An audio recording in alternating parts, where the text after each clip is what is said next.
We're here. One more game to decide who the 2018 Boss number 2 champion is going to be. Well, we're down to 2. History is actually being made in the making right now. This is the first time in the history of our 10-year run that 2 teams from the same division compete in a Super Bowl. Again, to quote one of our favorite friends, the best fucking division. Let's recap how they wound up going here from their season, because I do want to give them both props. First and foremost, last week you had the one matchup. Andre Jones, who has not won in the semifinals, 0-2 in his career, taking on yours truly. Let's recap that game. One team doesn't show up. The other, at one point, looked a little nervous, but they eventually got the victory. Letdowns from guys such as James White. And you know what? I'm not even going to go through it. Congratulations, Andre. That was a well-deserved victory. Lifetime, my record against Andre is not very good. I don't know. There's always somebody that everybody, for whatever reason, there's a thorn in their side. This kid's been that for me. So, a well-deserved victory. Much, much props. Let's talk about the other game. Now, I had called out this manager, and I've called him out in the past about his management making moves. And before Monday night started, I think I was already prepping for a podcast, and I was saying, okay, this looks like this is the Andre year, because another manager I thought was, it's only 15 points. But let's go back to my podcast, okay? Because some people like to fade the commission, his projections, and you know what? I don't have a problem with that. But there comes a point in time where when a guy's got a shoulder injury and he's a quarterback, look somewhere else, fam. Unbelievable. I don't even know what to say. This is bad. There's times where we all know who I'm talking about. There's times where we get on this guy and, it's about, the team didn't show up. It's out of your control. This one right here, though, what just happened was totally in his control, and I predicted exactly what was going to happen. Unbelievable, especially with Damian Williams scoring more than Patrick Mahomes. You're feeling great, man. And I understand that a lot of these guys did not show up, but you had a 2-touchdown game from Todd Gurley, and you only needed 15 points. But against the best defense in the last 6 weeks, I don't think people realize how dominant the Saints defense was. Well, here you are. The fantasy gods have delivered for you, Mr. Sutton. And what looks like a nerve-wracking performance. The recap in this one, capitalizing off of the opponent's mistake. You got to do it, guys. And he did that. And finally, the first-round pick showing up just in time, Dalvin Cook. If you replay the segment where I go, I was not big on Dalvin Cook. The fact that Minnesota actually realized they needed to put him on the shelf for a little bit longer. Now, quite frankly, I think they should have done it before the season even started. But the best news right now is that he is in a prime position to carry this team to the league. Championship, excuse me. I had to stop for a minute. I didn't know where I was going with that one. All right. Well, now we have to talk about the tale of the tape between these 2 teams. They both come from the same division, and I want you guys, if you are listening and you're not a part of the 2 competitors in this matchup, whoever winds up winning this is going to be, by far, out of all the championship runs that we've had, it's going to go down as the most impressive run in this league's history. Now, I know what you're saying. Well, Nick, come on. There's got to be... Hold on. There's a difference between impressive and best. Now, yours truly, there is an argument to be made between maybe the Rob Coffey 20...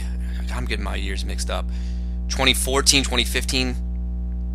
What year was it? 2015. The Rob Coffey God damn it. The Rob Coffey 2014 team and the Nicky D 2013 team, there is a debate about which one you thought was better. Those, to this day, I think still stand as the 2 greatest teams to win a championship. And I'm not just trying to toot my own horn. It is what it is. But impressive meaning this, okay? Let me break it down why it's impressive. I want to start with David Sutton first. Flat out, Dave, I'm not going to lie to you to your face. After your draft, I was not impressed with your team, and I know you weren't. I've never been in a draft, come the summertime, in David's basement, where right after the draft, usually David is jumping up like a kid going to a candy store. He can't wait for the season to begin. I mean, we're all hyped about our teams, but then you get like a drunk Morris thing going and wants to fire sell his whole team right after the draft. You got Johnny, going through all his Roto World notes saying, I'm praying for a big spot this season. You got the vintage one who, of course, forgets to draft a tight end, forgets to draft a quarterback, and then says, well, yeah, I really don't even care about this season. But, I mean, man, when David was in the draft this year, I looked over to him, and it looked like a kid was like defeated. I've never seen him like that, and it was because banking on your strategy. If you were in the back end of the draft, guys, it was hard to kind of maneuver and figure out what kind of strategy you were going to go. David was forced to take 2 tight ends, but let me tell you what, guys. September to October, I was officially ready to write this team off. You had Dalvin Cook, who wasn't doing jack. Julio Jones still wasn't scoring touchdowns. LaShawn McCoy looking like a bust. The only positive thing, honestly, man, is that you had Pat Mahomes, and Amari Cooper had maybe one good game. Constantly, this team decided to wheel and deal his way, and you know what? It worked, because now this team is in the prime championship spot. The team looks totally different. Since they've done this trade, I mean, I don't have the numbers on me right now, but I guarantee you he's averaged around, worst case scenario, probably like 120 points.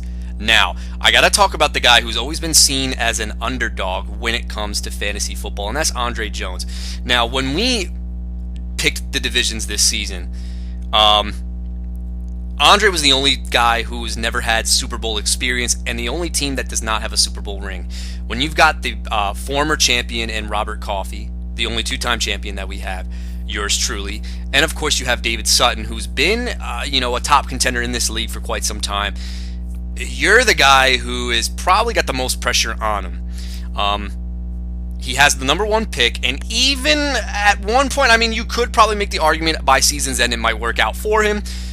Screws up the number 1 pick because I don't understand why everybody was fading Todd Gurley, although Zeke is starting to live up to that pick where he took him. He's done really well, but I honestly think the reason why he's here is when you look at all the other teams in that division, his team was the safest one. When you look at my team and Rob Coffey's team, they were probably the most explosive at one point, but they kept putting up these duds where it was only like 100 points. When you look at David, Pat Mahomes gives you a very, very good floor. The new addition to Nick Chubb, it looked like this team was starting to scare a lot of people late, and that's what happened. This team got very hot late, took down his trading partner, Paul Percall, and then, when you're facing Johnny, you got to feel good at any moment, man. So, both of you, congratulations. I will break down the matchups coming up. I will try to be as detailed as can be. And I'm going to call it like it is. So, stay tuned. All right. Before I begin the matchup, I just want to throw out some bad news. Over at work, because it was the holiday season and we really didn't have to prep much for lesson planning and whatnot, I actually, on my break, decided to kind of jot down some notes, say, what points, because I didn't want to make sure it was the championship week. I wanted to make sure that I wasn't going to miss out on any points, and I honestly spent around 2 hours doing this. I come home and realized I left the notebook at school, so I apologize for that. However, I do still have the matchup, and I will try to memorize each and every specific detailed point that is crucial to your matchup, and maybe I might say a stat that might get the opponent a little bit nervous. It's crunch time, so I'm going to give you my personal opinion. We'll see how all of this transpires into this matchup. Like I said, this is the only matchup that I will be doing. Obviously, nobody gives a damn about a third place game, so I will try to make this a little bit longer for you guys. If you got chores to do around the house, or maybe you're riding and you don't care about using your data, this would be a really good job to kind of check in on that. All right, we ready, boys? Let's break it down right now. All right, first and foremost, the generals of the matchup. You've got the GOAT himself, Tom Brady, versus everybody's favorite quarterback in the league right now, Patrick Mahomes. Speaking of David Sutton, he only has 3 people that he originally drafted. It's Julio Jones, Dalvin Cook, and the best pick of the draft by far, no debate, 17th round, Patrick Mahomes, because some idiot took Jimmy Garoppolo over him. I don't remember who it is, but I don't care. Anyway, here we go. Patty Mahomes, the guy has been a stud all season long. This is going to be a guy that everybody's going to want to take next year as well. If you got him on your team, most likely you're doing pretty well. Last week, though, man, unbelievable, because, there was Damian Williams outscoring Pat Mahomes. Are you kidding me? Here's the other factor, though, in this matchup is that he's going on the road into Seattle. Okay, so the Hawks Nest, as they like to call it, this isn't the Legion of Boom anymore. It's not. But Seattle is definitely a better home team, defensively, offensively, at home. So I'm going to give you a few statistics. You've got two teams that are totally different as far as pace of play is concerned. You've got the Kansas City Chiefs, who no huddle almost every time, and they run a lot of quick plays. They get their yardages in chunks. And on average, per drive when they score, it usually takes them around 7 to 10 plays to finally capitalize. However, on the opposite side of the ball, you have a very conservative play caller in Brian Schottenheimer, who I've known from the Jets. He's garbage. The Seattle Seahawks, their game plan is they like to milk the clock. They are the number one team in run versus pass percentage. They run a lot more than they pass. This is why Chris Carson has retained RB2 value. This is why they like to get Rashad Penny involved, Mike Davis on third downs. This is a team who is still a run-first team. However, when they fall behind, we know who it has to come down to, and that's Russell Wilson. So, how do I see this matchup playing out? Well, Pat Mahomes only got 22 points. I think the guy is a lock for 30 points, at least. And I know I've been saying this, he's a lock for 30. Nick, you always say 30. Why 30? All right, I'm going to break it down to you right now. They come off of a heartbreaking loss, number one. I like that. I like that for them to kind of tune the engine up when they go on the road. It is a prime time game. The last time Pat Mahomes was in prime time, I believe it was against the New England Patriots, and he lit them up. Now, obviously, this defense is better than the New England Patriots. I get that, but there are a lot of matchups that you got to like in this. Number one is Travis Kelce. No more Earl Thomas. We all know that they are going to be vulnerable over the middle of the field. So Travis Kelce, I expect to have a good game.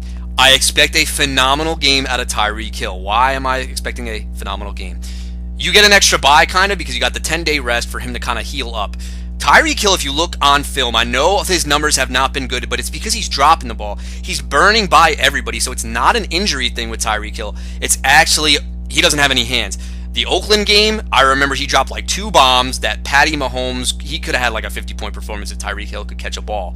Last week especially, too, there was one deep in the end zone and he dropped it again.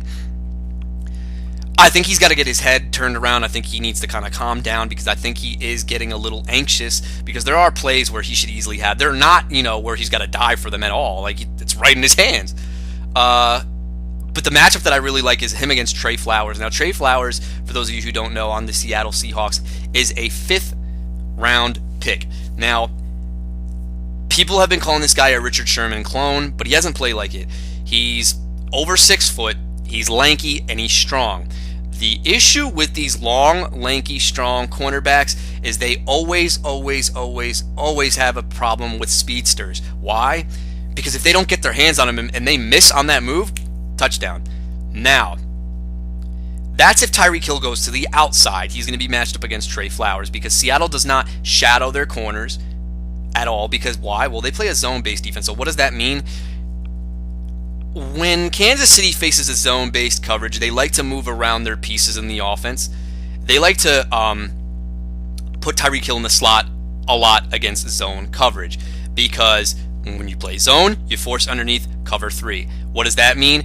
Underneath, Tyreek Hill is going to run by the whole defense. So Tyreek Hill, I think, has the best matchup in this game, which can only bode well for Patrick Mahomes. I expect Patty Mahomes by the end of the night to put up 33 points. Book it. All right, flip side, Tom Brady. Sip of coffee for this one. The GOAT has not performed like the GOAT at all this season, and I think he's got 1 year left in him. He looks awful. He looks absolutely horrendous. Now, One thing we liked about Tom Brady in seasons past is this angry Tom Brady narrative. What do I mean by that? Okay.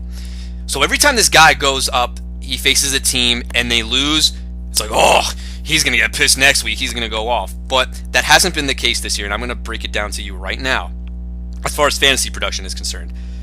After the Jacksonville loss, he goes to Detroit. That's an angry Tom Brady narrative. Only put up 9 points. Okay, well, that's not good. All right, what else do we got? His next loss to Tennessee Titans. Okay, they have a bye week, so they have more time to prepare. I don't consider this an angry Tom Brady narrative because it is against the Jets, although if you want to consider angry Tom Brady narrative, he put up 23 points, so I guess you'll be all right with that. The next loss against the Miami Dolphins, 32 points. Okay, angry Tom Brady narrative, he's going to go off again? No. Against a very favorable matchup in the Pittsburgh Steelers because of their slot stupidity, he only put up 15. Break that down, 75% of the time, the angry Tom Brady narrative has not worked out in his favor.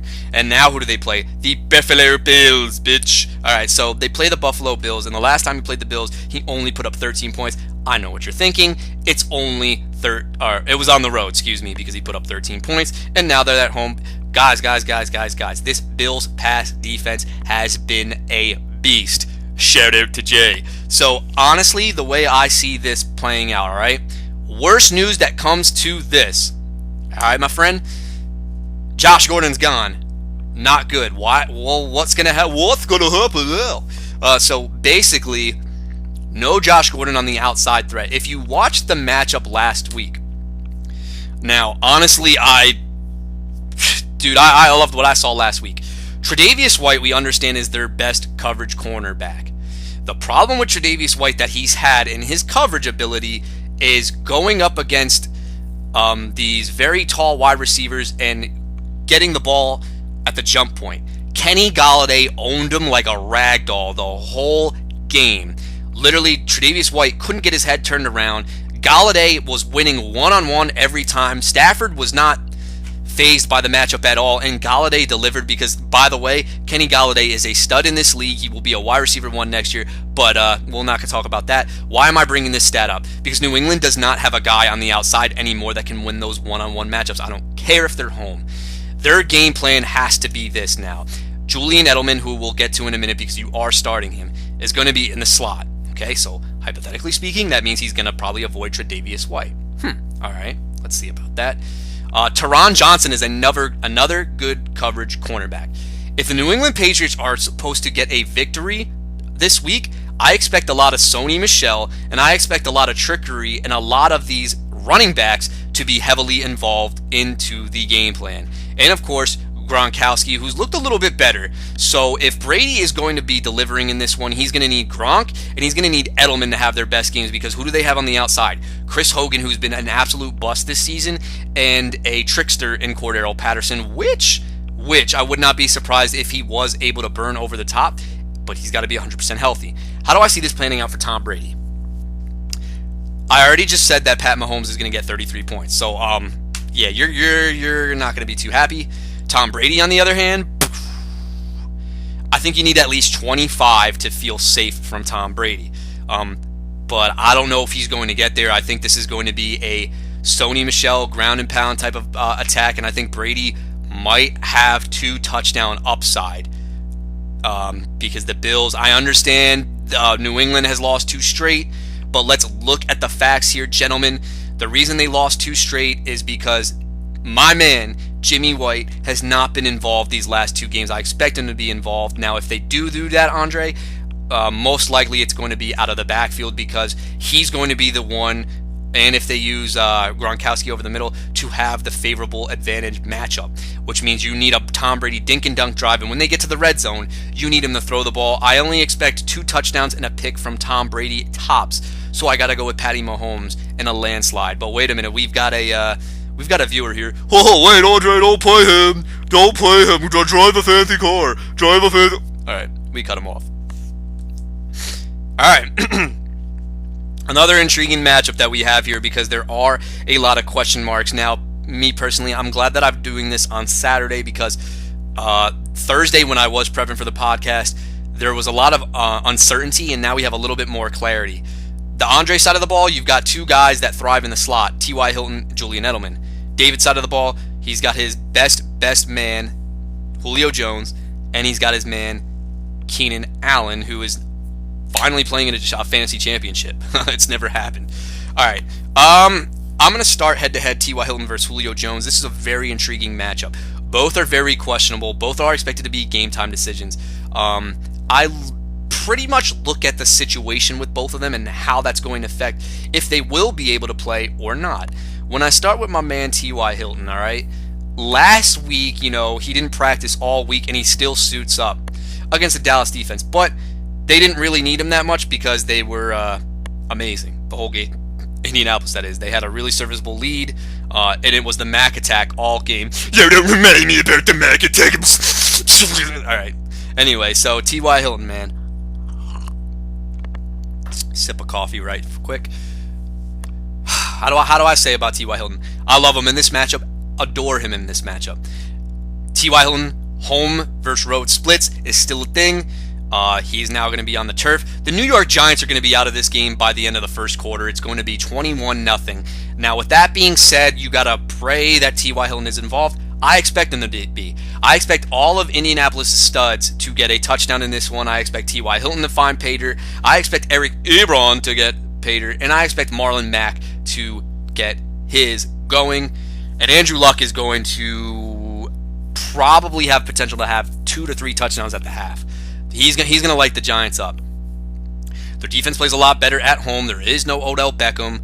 The Colts run a lot of plays, and they are very, very quick-paced. Andrew Luck has time to throw the ball deep downfield. With the protection that they have, they can now sparingly use T.Y. Hilton over the middle of the field, those deep posts. What's going to happen in this one, because Janoris Jenkins doesn't care about playing anymore. Let's be honest, he's been garbage this whole season. I expect Hilton to be a fine play in this one. I expect him to score around 18 to 20 points. Julio Jones. This is an interesting one because I said in my notes that when Andre has played, now Andre's had his share of injuries too with James Conner being inactive, so I don't want to say that he's gotten quote-unquote totally lucky with who he's been playing, but he plays Matthew Morris, Odell Beckham gets ruled inactive. He plays myself, Melvin Gordon, and Austin Eckler both ruled inactive. Not that it would probably matter anyway, but now he's facing David Sutton, and Julio Jones is now a game-time decision. He got in a limited practice, which would indicate, okay, well, maybe they want to throw him out there. If I'm a coach in a real NFL perspective, I'm not playing the guy out there. You're mathematically eliminated as it is, unless you really want this guy to get number one receiving yards. So does career matter or do statistics matter? That's a balance that Dan Quinn has to figure out. If Julio Jones does play, ladies and gentlemen, you do look at a decoy factor or Atlanta going up, because it's not Matt Ryan versus Cam Newton. It's Matt Ryan versus Taylor Heineke. All right, so what does that mean? One guy that's popping off in the DFS industry this week is Tevin Coleman with Ito Smith ruled out. Coleman is going to have to carry the load, but the only thing that I worry a little bit about Tevin Coleman is that the only time Tevin Coleman ever watch all his touchdowns, I guarantee you they're off of screens or toss plays, because the defense is expecting a run up the middle. That can't sustain itself for a running back every single time. And guess what? This guy's not going to have a breather, so those explosive runs that he looks so good in is because he's rotating with somebody else. Okay? All right, you heard that? Cool. Now we got to go to Julio Jones. With the exception of week 2, Julio Jones has been a Carolina Panther nemesis. He's destroyed them. And who does he get matched up against? His best friend in the world, James Bradberry, who's never had an answer for Julio Jones. Now, if Carolina was smart, they would put the rookie Dante Jackson on him. However, Dante Jackson plays on the opposite side of the field, and Julio Jones will obliterate James Bradberry. The only thing that would concern me with Julio Jones is if they decide to put the decoy factor on him, which would make no sense, because then why is he out there anyway?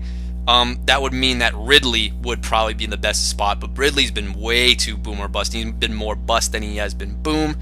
Bottom line is, if Julio Jones is out there, I expect him to do very well, because the one thing that I like from a team construct and how they rally around Julio is because they do genuinely feel bad that he's not getting any of these touchdowns. And I think Sarkisian realized that this season. He said, you know what, we tried to get him involved last year, but something wasn't working. They've obviously figured it out as he's been on a touchdown streak.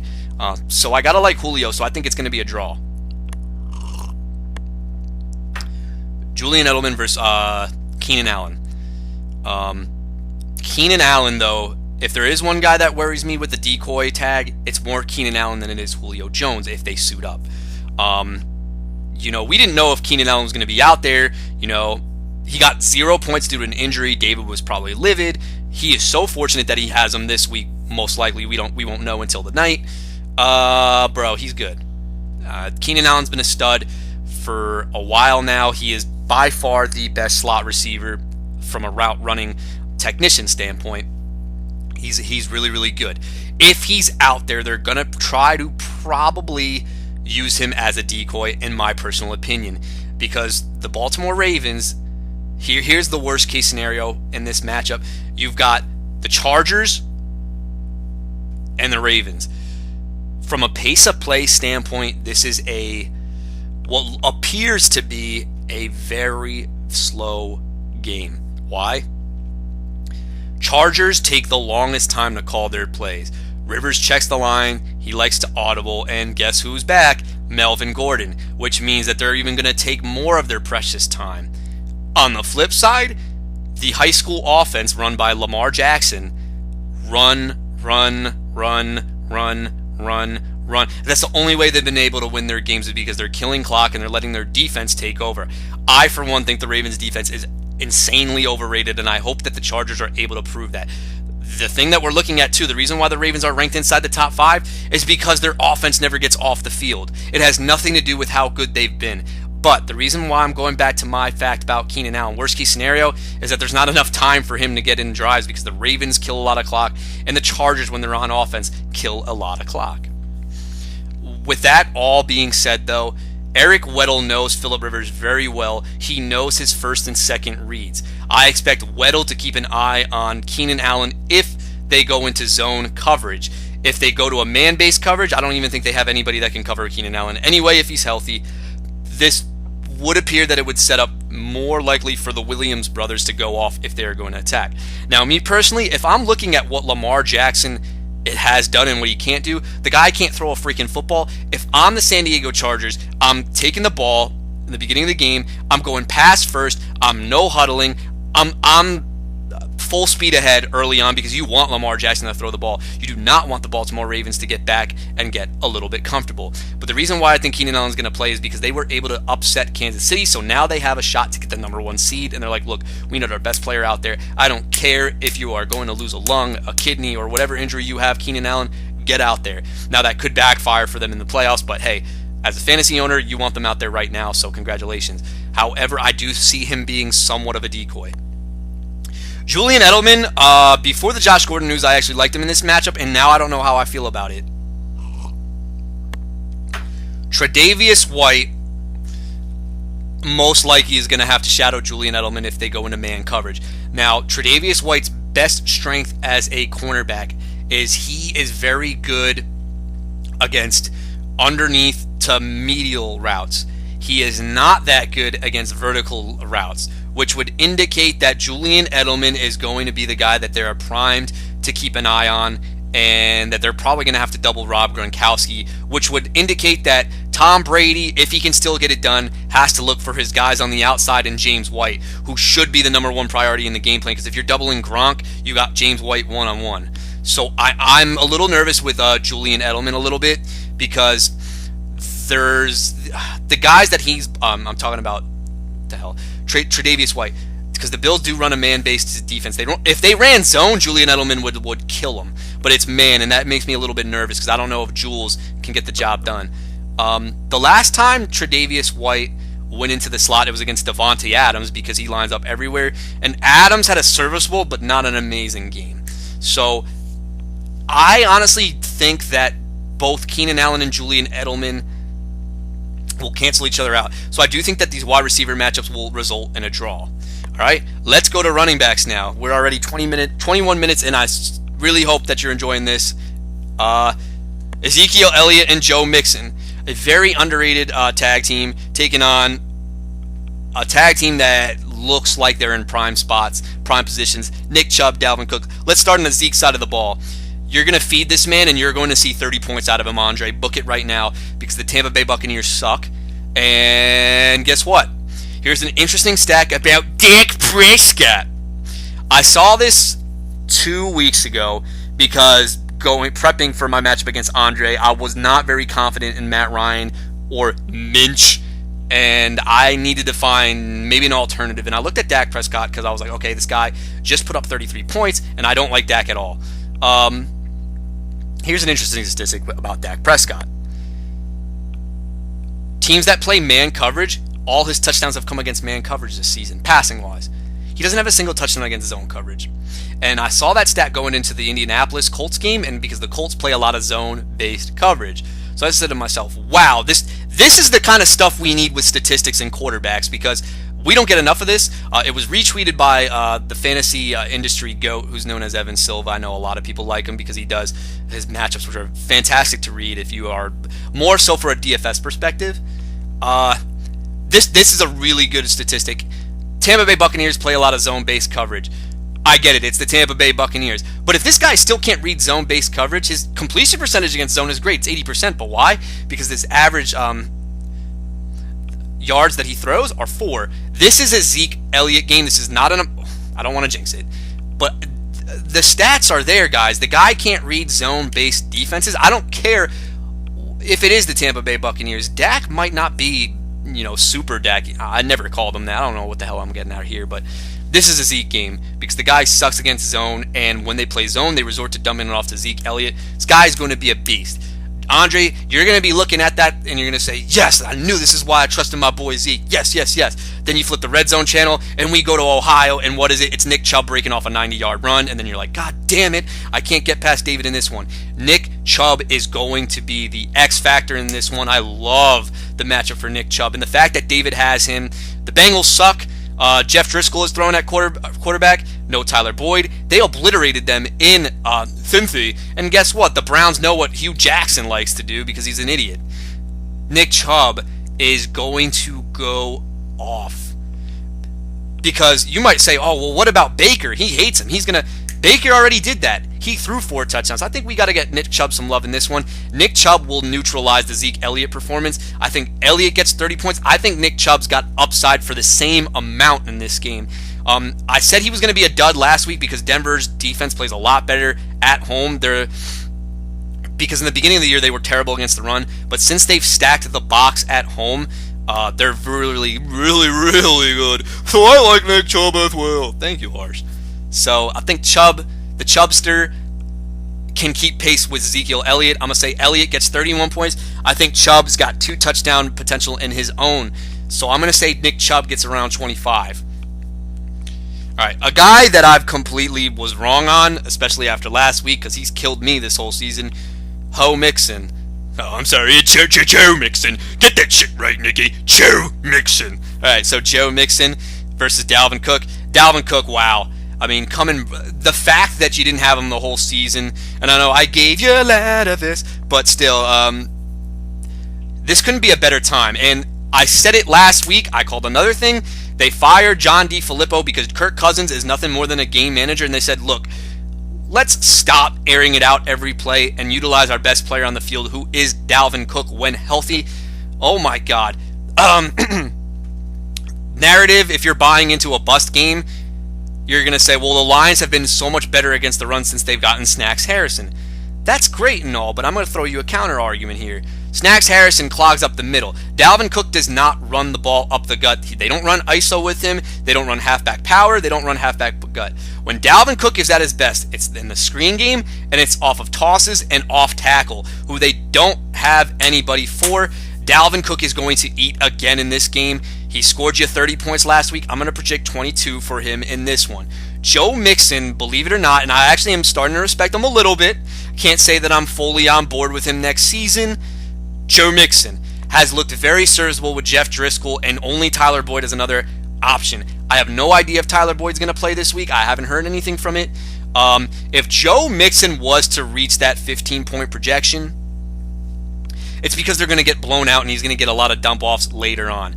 I don't like this matchup at all for Joe Mixon. Greg Williams' game plan last week, there was no more Emmanuel Sanders, so what did he say? We're going to stack the box and we're going to force Phillip Lindsay to beat us, or Case Keenum, and focus on Phillip Lindsay. Lindsay couldn't get anything done. I expect more of the same from Joe Mixon. But here's the thing. Denver had a good defense. Cincinnati does not, which would probably indicate that Greg Williams might call off the Hounds in the fourth quarter. I honestly could see this being a scenario where Joe Mixon has Andre 7 points only going in the fourth, and then once we see the results at the end of the game, it's going to be something around 13 to maybe 14. I actually love David's running back advantages in this one. Okay, I'm going to flat out just breeze through this because we're almost at 30 minutes right now. Tight end, I don't care if it's the Chicago Bears. You got to throw in George Kittle. The only way Austin Hooper, in my personal opinion, would actually benefit is a strategy what we're looking at, and it's like, oh, Julio Jones is going to be a decoy, so somebody's got to go over the middle of the field. It's going to be Austin Hooper. He had a tough matchup last week. He gets Carolina, who's been terrible against tight ends all season long, except if they play the New Orleans Saints. If Julio Jones is out there as a decoy, that would bode well for Austin Hooper, but then what does that mean for Julio Jones? There are a lot of weird scenarios here for Austin Hooper, but I'm not going to, over-project the guy. I like George Kittle. I know it's the Chicago Bears. I do think that the Bears will probably be up big, really, really, really big. So I think George Kittle's got a lot of garbage time in his outcomes. Why? Well, I mean, look at what happened in this. I think what's going to happen is what happened in Seattle, where they got a lot of garbage time late. I'm talking about Jeff Wilson, George Kittle, and of course Dante Pettis. So those are the guys that I think that garbage time might bail out George Kittle from reaching that value. I got to give Andre the clear-cut tight end advantage. I don't think we're going to get arguments on that one. This is where things get a little interesting, though, because when you look at how this matchup might get decided, it's in the flex department because a lot of these guys are coin flips. You've got, on the Andre side of the ball, you got Tyler Lockett and Keenan Ballard. And then you've got Dante Pettis and a name I never want to see ever, Jamal Williams. All right, here we go. We got Dante Pettis and Tyler Lockett going head-to-head. The last time these two teams met, both of them went head-to-head, and fireworks were going off. Lockett went off, and Dante Pettis just went way off. So they're going head-to-head again. They're not realistically in real life going head-to-head, but in a fantasy terms, yeah, they're going head-to-head. Tyler Lockett taking on Dante Pettis. How do I feel about that? I'm going to bring you my scenarios right now. Tyler Lockett has had 2 dud games in a row. Oof, not good. However, love the primetime spot with Tyler Lockett. Love it. Why do I love it, you say? Okay. This matchup bodes well for him. Doug Baldwin scored 2 touchdowns last week, but they were very, fluky. Except for the first one wasn't. The one route that he likes to run when I've had him is that corner route, and it works all the time in the end zone. Tyler Lockett, on the other hand, oh God, I love this matchup so much. Kansas City's defense is terrible on the road. They look very serviceable at home. The only guy who can consistently get pressure is Chris Jones, who's a beast. He's on a sack streak. But their secondary, especially their perimeter corners, they're awful. They are god-awful. Tyler Lockett, I believe, has 2 touchdown upside in this one, ladies and gentlemen. I love the matchup. If Kansas City goes up big and it's a primetime spot, I think these guys can both shoot out. The worst case scenario for this is that Seattle controls the game and Pat Mahomes just is like, he doesn't know what to do. And I don't see that happening. Lockett, I think, is going to be... Tyreek Hill and Tyler Lockett are probably going to combine for almost 500 yards. Okay, whoa, Nick. Calm the fuck down. All right, 400. All right, I love this matchup for Lockett. Why? Because he goes against... he doesn't get Kendall Fuller, who's been really good in the slot. Look at what happened last week. Mike Williams ate them. Tyrell Williams even had a very serviceable day. And Travis Benjamin, baby. So all these guys that can go deep had success against the Kansas City perimeter corners. So I love Tyler Lockett in this matchup. He's currently projected at 13 points. I expect Tyler Lockett to get a 20-point performance in this one. I don't see any answer how Kansas City stops this guy.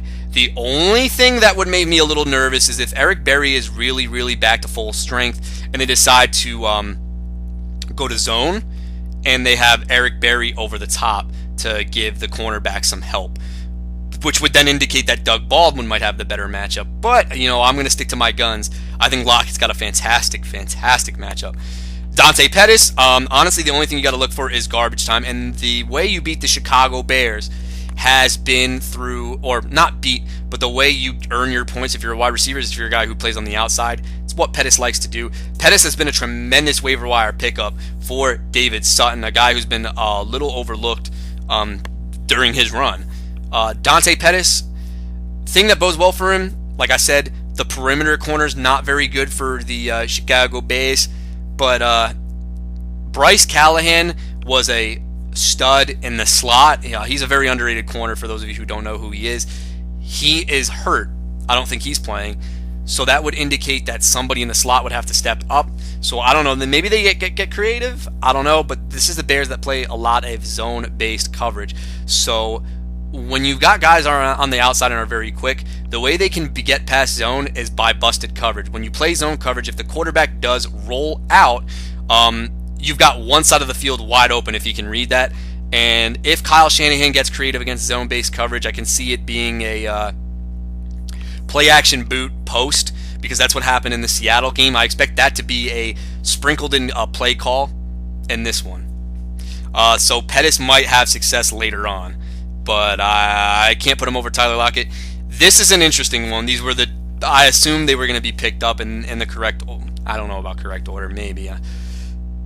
Keenan Ballard taking on Jamal Williams. All right, let's start with Keenan Ballard. So no Frank Gore, and now it's going to be Kenyon Drake and Keenan Ballard.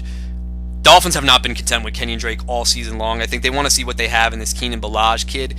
I don't know if they're mathematically eliminated. They might be, because they did lose last week. And I expect the Titans and the Colts to both take care of business this week. Ballard, the only interesting stat that I can give you, 2. He had an 8-touchdown game at Arizona State. Wow. And I don't know how you take this stat. He's the only running back to top, on the breakaway run that he had, to top 27.4 yards when he ran. Miles per hour, yards. What the hell am I talking about? That's been the fastest since any Dolphin running back since Ricky Williams. So the guy's got breakaway speed.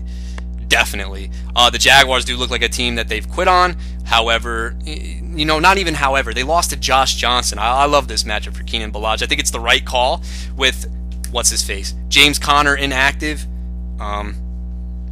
Because it would either be between him and Gus Edwards, and why not take a flyer on a guy who used a waiver wire claim?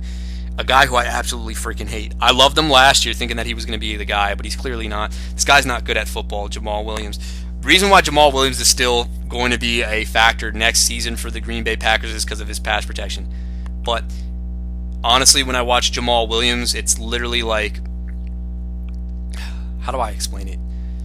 When I watch him carry the ball, it's like watching a baby learn to run and walk for the first time, and then they just fall flat on their ass. That's what he is. I remember I was laughing my ass off because there was one game against the Rams where they were still splitting time between Aaron Jones, and you know how much I love Aaron Jones. This is why I freaking can't stand this guy. This guy sucks. Aaron Jones and Jamal Williams. There was a stat. It was like Aaron Jones 9.2 yards per carry in the game, and Jamal Williams was at a solid 2.0, because that's what's going to happen. The only thing that bodes well for you in this one is that Rodgers is going to play. Joe Philman, I don't know how much we care about him. Jamal's going to be our great guy to use in this one. Screw this guy. I hate this guy. Jamal Williams, I don't like him, but volume has something to say about that. Williams, I feel like his floor might be 8 because he is a starting back, and look what he did when he was starting. And they did sign Capri Bibbs, which I don't know if that does anything, but you need a touchdown or it's going to be around 8 points. This guy's... the Jets did a good job against the run last week against Lamar Miller and Alfred Blue. Maybe this happens. I just think this is the Devontae Adams show, to be honest with you. This is the guy I think can constantly eat, but if Green Bay goes up big, well, they got to plow it with somebody. So Jamal Williams. So how do I see that panning out? I'm honestly going to go with Andre, but it's not going to be like by a lot. It might be within like 5 or 10 points. Excuse me. The Chargers defense versus the sneaky play. So obviously David is buying in this narrative that Taylor Heineke can't throw a pass against the Atlanta-based defense, they've been better. They haven't been great. And I think it has to do with getting Deion Jones back over the middle of the field to kind of neutralize tight ends and running backs. So I like that call a lot. The Chargers defense could result in a trap unless they get up big. If this game is a back and forth, boring run-based contest, there's not going to be a lot of sacks. There's not going to be a lot of turnovers, and I don't see that happening. I think this is actually a trap for the Los Angeles Chargers. The only way this defense lives up to expectations is if I keep calling them San Diego, is if Los Angeles goes up big and they force Lamar Jackson to throw. Then I would say, hey, great. But I don't see, even if they're down by 50 points, I can still see this team just running the ball. All right, I've talked for a long time now. So it's now time for me to keys to victory and who I think is going to win. So you've got the crafty salesman in David Sutton, who's had some luck last week, courtesy of you-know-who. And we got Andre Jones, who has been, an underdog. However, he's a favorite in this matchup, and that's weird. Because I actually do look at this line, and I know it opened up at 138 to 128, but with the injuries and all the news, it's gone down to 132 to 123. So it's still close to that 10-point prediction between both. I just realized something. Hold on. So we'll be right back. Let me just let you know right now, I do not make predictions to do a whole reverse jinx thing. I'd be as honest as can be, so I am not going to pick a winner because I want somebody else to win or yada yada yada. I call it how it is during the playoffs, especially when my team's not involved. Why else would I kind of lie about something? It makes no freaking sense. Alright, so basically how I'm going to break this down is the likelihood scenarios that I kind of memorized on how each team could win, who would have to go off, and who would have to have a dud game in likely scenarios. On the Andre side of the ball, key factor number one is Tom Brady's got to get at least 25 points. If he gets another dud game, there's absolutely no way you're competing with Pat Mahomes. Secondly, Julian Edelman has to win the advantage against Tre'Davious White. If you get the Brady-Edelman connection going, I think you're going to feel pretty good about yourself. Now, I don't know what the Bills' game plan is going to be, but if they're running man coverage, it doesn't take a genius to figure out who you're going to match Tre'Davious White against. And he does go in the slot. So, yep, there you have it. Julian Edelman's got to win this matchup, because if Julian Edelman is matched up in man coverage, this is going to be a James White game if they're smart, because I don't know what the frick they're doing. Screw Bill Belichick. Secondly, Joe Mixon has to get, or third point, Joe Mixon has to get within 15 points. This is a guy who I know he's lived up to low-end RB1 status when healthy, high-end RB2 no matter how you look at it. My issue with Joe Mixon is he's only done very well against matchups that are in the green, and I've said this at time and time again. This looks like a game that is going to be Greg Williams' defense taking away Joe Mixon because it's Jeff Driscoll, number one, and Tyler Boyd may not play. I'm sure that nobody is afraid of the combination of Cody Core and Alex Erickson. Mixon has to get within a range of at least 10. If he wound up with 10, I wouldn't even be that pissed, to be honest, because this is going to be a tough matchup for him. He's got to get close to 15. Fourth, Tyler Lockett has to eat. He's got to eat in this one, because I think if he puts up a third dud, which I think is highly unlikely for somebody like him. The only interesting narrative, this is not a narrative. I had him 1 year, 2 years ago in a not championship matchup, but 2 years ago on this week 16, the Seattle Seahawks were at home and Tyler Lockett tore his ACL. I don't know if that means anything, but cool. And Keenan Ballage, now that he has to start, because my other X factor was going to be James Conner getting within like a 15-point range, because I didn't like his matchup even if he was going to play. Keenan Ballage has to be the focus of a game plan, and I don't know what Miami's going to do. Now, other scenarios on how Andre could capitalize off of David Sutton's mistakes. Number one is that Julio and if not both, that would be great for you, Julio and Keenan Allen become decoys. That is a very likelihood scenario, and that's something that you can capitalize off of. The only way Nick Chubb becomes a dud is if it becomes the Baker Mayfield show and the guy goes off again for 4 touchdowns. However, one of them, I believe, came to Nick Chubb, so maybe he's involved in that. Meaning that Nick Chubb might get 100 yards but no touchdowns, and he is getting involved a little bit in the passing game. But there is a narrative where Baker can, shove it all in Hugh Jackson's face. Like that is a possible narrative in this one. Another one, not that we predicted against injuries, Dalvin Cook did carry the ball around. I think he had around 30 touches, so maybe his injury gets re-aggravated. Knock on wood, hopefully that doesn't happen for you, Dave. And Jamal Williams looks like the fat slob that he is and plods for 2 point yards a carry.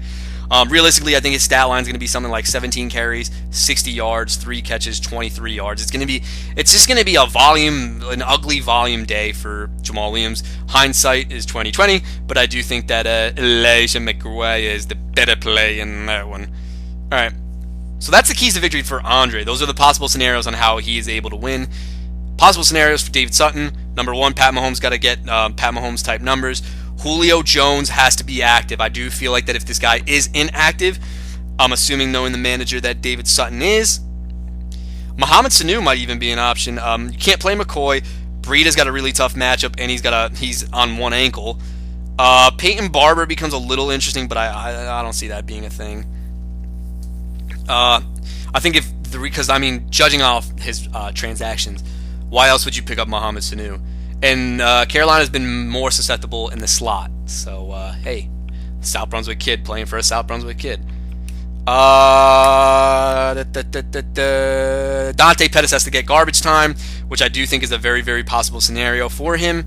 And like I talked about earlier, Nick Chubb has to neutralize Zeke Elliott, and I do think that will happen.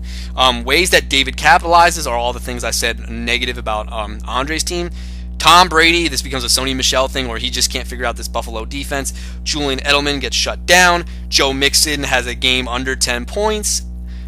And I guess, if you're not buying into this zone thing against Dak lights up Tampa for 4 touchdowns or something like that. All right, here we go. With all that being said, time to pick a winner. So, will it be the Cinderella story of Andre Jones? Or on the other hand, will it be 2 years in a row where we've had a 2-time champ? So I'm going to call it like it is. All right, this is a very, very intriguing matchup. Both teams have fought through a lot. And like I said, whoever the winner comes, this championship title is going to go as one of the most impressive victories that we've had out of all the champions. The only argument I could say as far as impressive runs that might counteract that, but there's absolutely no way it comes close, would be the Matt Morris run, because he did put up more than 160 to beat Sippin' Coffee. So when I look at it, I think that Andre's got the better consistent backs. However, I think the matchups prevail big time for David. With James Conner not being active, I think it's a lot to ask for Keenan Ballage. I think when Sunday night ends, we'll wake up Monday morning crowning a new 2-time champion in David Sutton. I think the matchup gets decided Sunday night between Patty Mahomes and Tyler Lockett. However, I think that David goes in this matchup only down by a few points. And I think that becomes the game breaker here. Final score prediction, Mr. David Sutton, 132, Jones, 118. And I think we're looking at a 2-time champ.